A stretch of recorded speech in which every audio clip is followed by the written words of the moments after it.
બંધારણની તૈયારીમાં આપણે મૂળભૂત અધિકારો એટલે કે ફંડામેન્ટલ રાઇટ્સ તો પાકા કરી લઈએ છીએ, પણ જ્યારે વાત મૂળભૂત ફરજો એટલે કે ફંડામેન્ટલ ડ્યુટીઝની આવે ત્યારે શું થાય છે? કન્ફ્યુઝન. પરીક્ષામાં સીધો પ્રશ્ન પૂછાય કે 5મી ફરજ કઈ છે અને આપણો એક માર્ક કપાઈ જાય. પણ હવે એવું નહીં થાય. આજે આપણે બંધારણના ભાગ 4A કલમ 51A માં આપેલી તમામ 11 ફરજોને એક એવી જબરદસ્ત મેમરી ટ્રીકથી યાદ કરીશું કે તમે એને ક્યારે નહીં ભૂલો. આપણી ટ્રીકનું નામ છે A2K ફોર્મ્યુલા.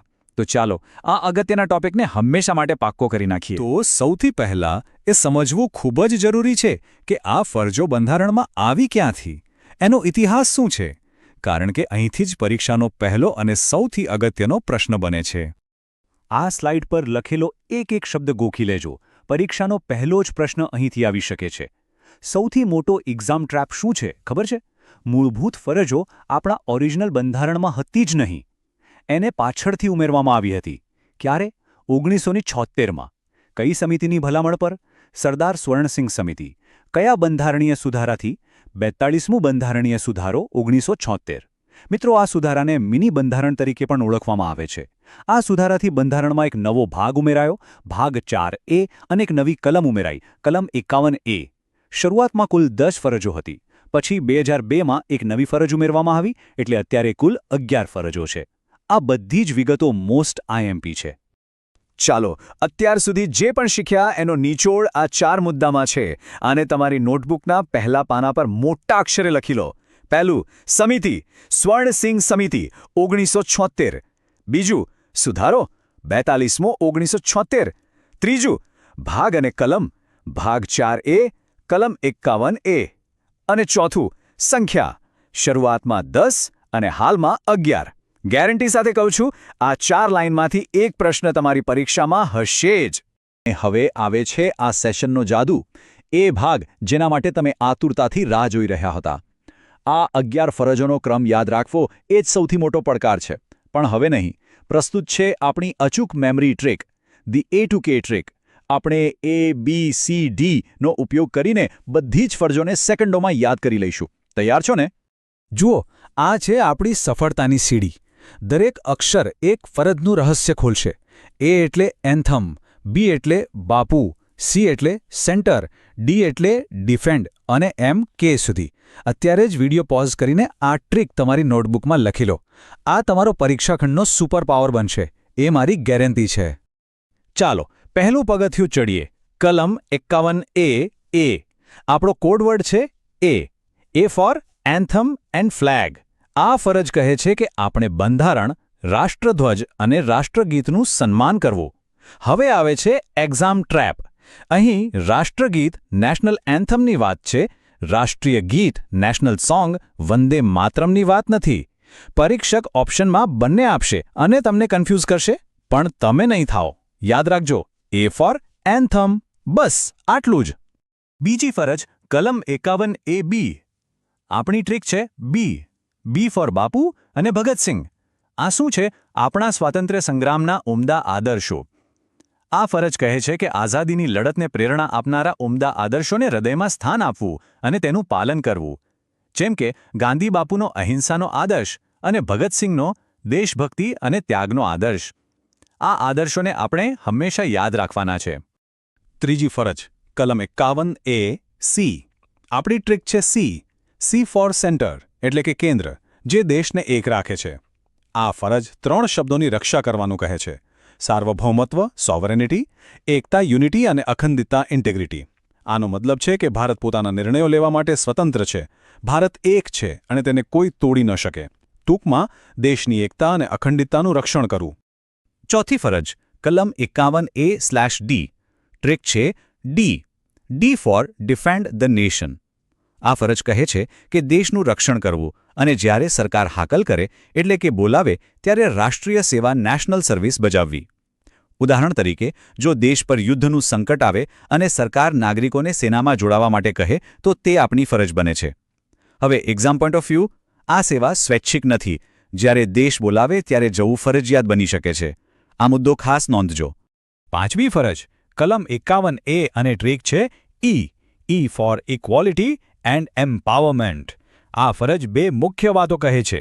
પહેલી, ધર્મ, ભાષા, પ્રદેશના ભેદભાવ ભૂલીને લોકોમાં સુમેળ, હાર્મની અને ભાઈચારાની ભાવના વધારવી.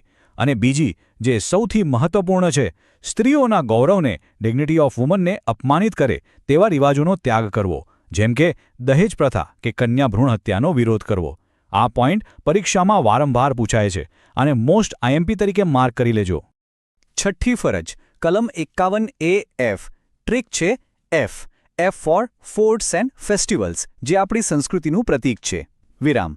આ ફરજ કહે છે કે આપણી મિશ્ર સંસ્કૃતિ, કમ્પોઝિટ કલ્ચરના સમૃદ્ધ વારસાનું મૂલ્ય સમજવું અને તેનું જતન કરવું. વિરામ. જેમ કે ઐતિહાસિક કિલ્લાઓ, ફોર્ટ્સ પર પોતાનું નામ ન લખવું, કે આપણા શાસ્ત્રીય નૃત્ય અને સંગીત ફેસ્ટિવલ્સ જેવા ભવ્ય વારસાને પ્રોત્સાહન આપવું. સાતમી ફરજ કલમ 51A(G) ટ્રીક છે G ફોર ગ્રીનરી, એટલે કે પર્યાવરણ. આપણી ફરજ છે કે આપણે જંગલો, તળાવો, નદીઓ અને વન્ય પશુ પક્ષીઓ, વાઇલ્ડ લાઇફ સહિત કુદરતી પર્યાવરણનું રક્ષણ કરીએ અને તેમાં સુધારો કરીએ. સાથે જ દરેક જીવ પ્રત્યે દયાભાવ, કમ્પેશન રાખવો, વૃક્ષો વાવવા, ઘાયલ પશુ પક્ષીની મદદ કરવી, એ બધું આ ફરજમાં આવે. Exam point. અહીં કોઈ ચોક્કસ પ્રાણી કે ખેતીની વાત નથી, પણ સમગ્ર પર્યાવરણ અને જીવોની વાત છે. આઠમી ફરજ કલમ 51A(H) ટ્રીક છે H ફોર હ્યુમેનિઝમ. આ ફરજ મુજબ આપણે વૈજ્ઞાનિક માનસ, સાયન્ટિફિક ટેમ્પર, માનવતાવાદ, હ્યુમેનિઝમ અને જિજ્ઞાસા તથા સુધારાની ભાવના કેળવવી જોઈએ.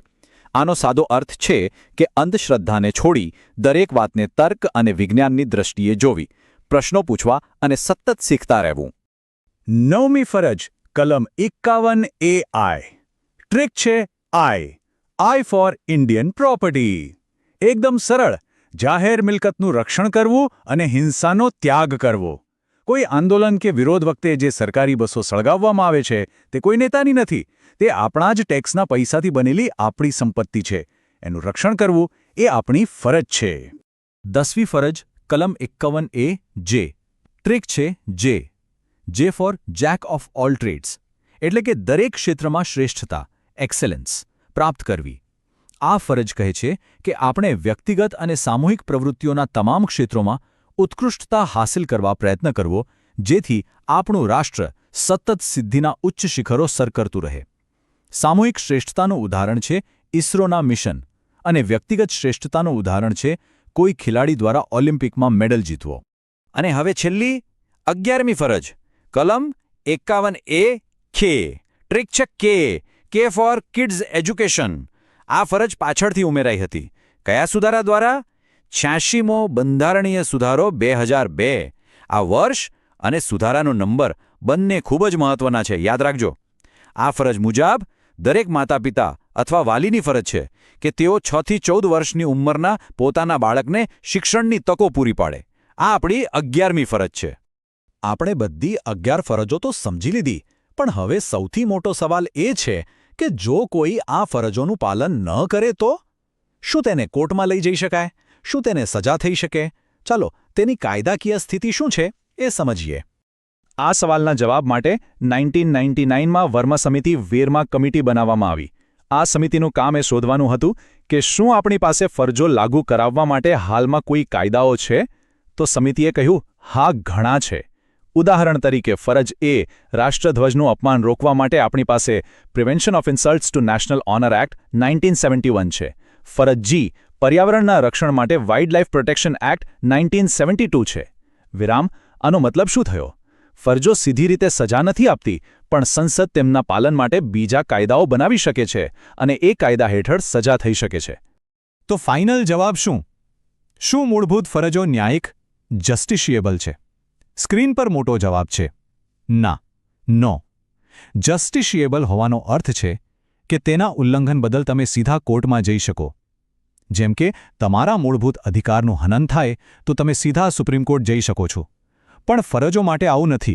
પણ હા, જો સંસદે એ ફરજ માટે કોઈ કાયદો બનાવ્યો હોય તો તે કાયદા હેઠળ કાર્યવાહી ચોક્કસ થઈ શકે છે. આ તફાવત હંમેશા યાદ રાખજો. મૂળભૂત અધિકારો ન્યાયિક છે, મૂળભૂત ફરજો નથી. ચાલો એક નાનકડો બ્રેક લઈએ. હવે આવે છે સૌથી મોટો એક્ઝામ ટ્રેપ. મોટાભાગના વિદ્યાર્થીઓ અહીં જ ભૂલ કરે છે. શું કરવેરો એટલે કે ટેક્સ ચૂકવવો એ મૂળભૂત ફરજ છે? જવાબ છે ના. શું મતદાન એટલે કે વોટિંગ કરવું એ મૂળભૂત ફરજ છે? જવાબ છે ના. સ્વર્ણસિંહ સમિતિએ આ બંનેની ભલામણ કરી હતી, પરંતુ તેને બંધારણમાં સામેલ કરવામાં આવી નહોતી. આ બાબત મગજમાં એકદમ ફિટ કરી લેજો. આ પ્રશ્ન ઘણીવાર પૂછાયો છે. ચાલો હવે આજના જ્ઞાનની કસોટી. આ રહ્યો માસ્ટર પ્રશ્ન. નીચેનામાંથી કઈ મૂળભૂત ફરજ નથી? ઓપ્શન ધ્યાનથી વાંચો. એ. વૈજ્ઞાનિક અભિગમ, બી. જાહેર મિલકતનું રક્ષણ, સી. ટેક્સ ચૂકવવો કે ડી. સંસ્કૃતિનું જતન. વિરામ. મને ખાતરી છે કે તમને જવાબ આવડી ગયો હશે. ફટાફટ તમારો જવાબ નીચે કોમેન્ટમાં લખો. ચાલો એકદમ ઝડપથી આખી A to K લિસ્ટનું રિવિઝન કરી લઈએ. હું બોલું છું, તમે મનમાં મારી સાથે બોલજો. A for anthem, B for Bapu ideals, C for centre unity, D for defend, E for equality women, F for forts culture, G for greenery, H for humanism, I for Indian property, J for jack excellence અને K for kids education. આ સ્લાઇડનો screenshot લઈ લો, revision માટે ખૂબ જ કામ આવશે. તો મિત્રો, આ હતી આપણી મૂળભૂત ફરજો પરની એકદમ વિગતવાર ચર્ચા. મને પૂરો વિશ્વાસ છે કે હવે આ ટોપિકમાંથી તમારો એક પણ માર્ક નહીં કપાય. આપણી સફર અહીં અટકતી નથી. આવનારા વિશ્લેષણમાં આપણે બંધારણના ભાગ 5 એટલે કે સંઘ સરકાર ધ યુનિયન વિશે ઊંડાણમાં સમજીશું. જો તમને આ A to K ટ્રિક અને સમજ ખરેખર ઉપયોગી લાગી હોય તો લાઇક બટન દબાવજો. તમારા મિત્રો સાથે શેર કરજો, જેથી તેઓ પણ આનો લાભ લઈ શકે. અને આવી જ એક્ઝામ ઓરિએન્ટેડ સમજ માટે ચેનલને સબસ્ક્રાઇબ કરવાનું ભૂલતા નહીં. યાદ રાખજો, અહીં દરેક ટોપિક ડિટેલમાં અને એક્ઝામ ફોકસ સાથે સમજાવવામાં આવે છે. મળીએ આવતા વિશ્લેષણમાં. ત્યાં સુધી સ્ટે કન્સિસ્ટન્ટ, સ્ટે ફોકસ્ડ. જય હિન્દ.